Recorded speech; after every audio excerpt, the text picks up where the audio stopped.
Another day, another Filipino story. The first union led by Filipinos in the United States was the Cannery Workers and Farm Laborers Union, Local 7. The Cannery Workers and Farm Laborers Union was organized in June 19, 1933 in Seattle to represent the primarily Filipino-American laborers who work in the Alaska salmon canneries. The union was renamed the United Cannery, Agricultural, Packing, and Allied Workers of America, Local 7 of the Cannery Workers and Farm Laborers Union in 1937. Affiliation with the Food, Tobacco, Agricultural, and Allied Workers was granted to Local 7 in 1945.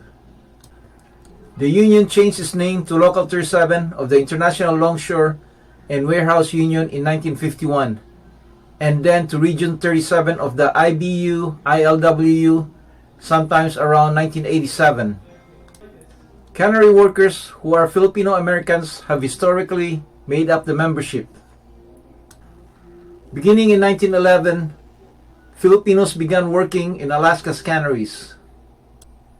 They took the place of the Japanese, who had taken the place of the Chinese in the canneries when exclusionary immigration laws went into effect in the 1920s. In order to fill a crew of workers needed for the summer canning season, labor contractors were paid. This system resulted in numerous abuses and unfavorable working conditions, which sparked the unionization movement.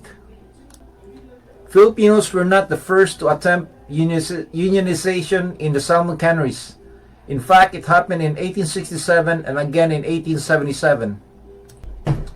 Chinese workers in the canneries that came before them had also tried to band together and go on strike in an effort to improve job security and pay, but their working condition had not significantly improved.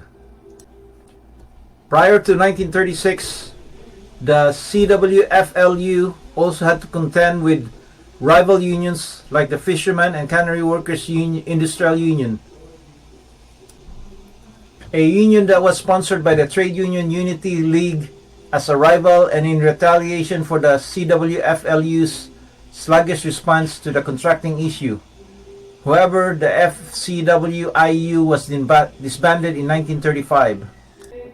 The American Federation of Labor establishes the CWFLU as Local 19257 in 1933, with Virgil Duyungan serving as its first president. Prior to becoming president, Duyungan worked a variety of jobs, including cooking, smelting, and contracting with agricultural workers to harvest crops like hops, apples, and peaches.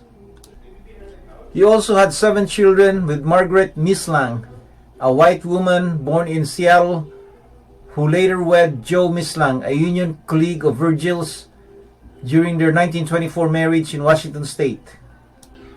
At the National Recovery Act hearings in San Francisco in 1934, Union President Duyungan gave testimony, where he tried to make the public aware of corrupt and exploitative practices in Alaska canneries. According to his testimony, in addition to problems with drugs and alcohol abuse, gambling, and contract violations, there was the problem of white homosexual boys who were recruited and smuggled into Bristol Bay, some of whom were as young as 14, and that transvestites, who were typically older homosexuals, were employed as prostitutes for cannery workers.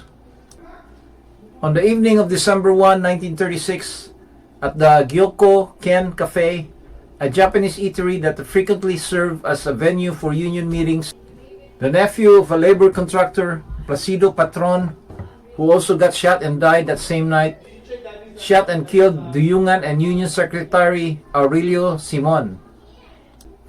As a result of Duyungan's passing, the union was now more committed to ending the contract labor system. They did so by entering into a contract with the salmon canners in April 1937, prohibiting the use of labor brokers and labor contractors. The union also succeeded in gaining a hearing hall in spite of the murders. Irineo Cabatit was elected by the union as the new president in November 1937. Cabatit collaborated closely with Conrad SP, a prominent union leader and Norwegian-American labor organizer. Among the top union leaders, SP has a solid reputation. During the winter, the CWFLU made numerous attempts to organize farm workers under Cabatit and SP. Moreover, the two men were committed to fostering interracial harmony and putting an end to racism in the neighborhood. In Yakima, Kent, Everett, Bainbridge Island, and the vicinity of White River, farm division organizers tried to organize workers. However, they frequently encountered vehement opposition from vigilantes and local authorities. In an effort to divide the union along racial lines in 1937, the parent organization, the AFL, recognized a Japanese local founded by Clarence Arai, which led to conflict between Local 18257 and the parent organization. In spite of picket lines erected by the rival group, Local 18257 was able to maintain its negotiation rights and dispatch its workers in 1937. The incidents caused resentment towards the AFL and resulted in a vote on November 4 to join the newly established United Cannery, Agricultural, Packing, and Allied Workers of America, CIO.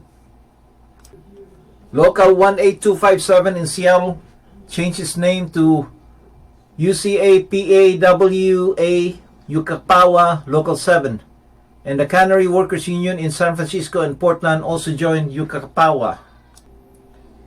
Local 7 was challenged for the right to represent cannery workers by opponents of reaffiliation led by John Ayamo and known as the Defeated Candidates Party.